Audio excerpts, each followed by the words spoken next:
Patay ang isang lolong 83 taong gulang matapos matrap sa nasusunog nilang bahay sa Davao City. Napabaya ang kandila sa kwarto ng biktima. Ang pinaniniwala ang sanhi ng sunog. Makibalita tayo kay Sheila Vergara Rubio ng GMA Davao.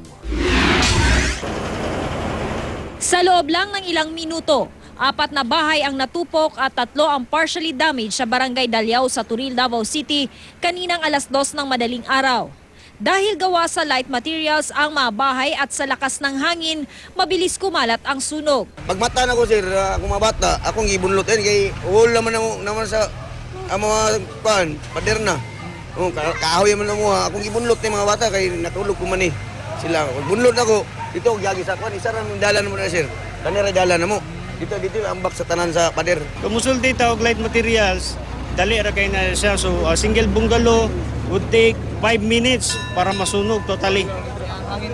Ang hangin po sabay sa hangin, unya katulog light materials dali ra kay gikaon ang kuan area. Nagsimula raw ang sunog sa bahay ni Bernabe Montes Claros.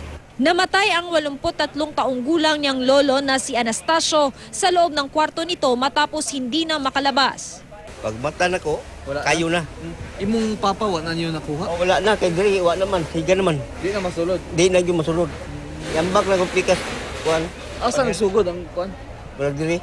Sa kaning kwarto gid sa imong papa? Oo, di nagsugod. Napabaya ang kandila sa loob ng kwarto ng namatay na biktima ang pinaniniwala ang sanhi ng sunog. Ang cause is an unattended open flame. Kandila na nag-radiate sa mga curtains o combustible material sa balay. Humigit kumulang 1.3 million pesos ang halaga ng pinsala ng insidente. Sheila Vergara Rubio, Nagbabalita, Pilipinas.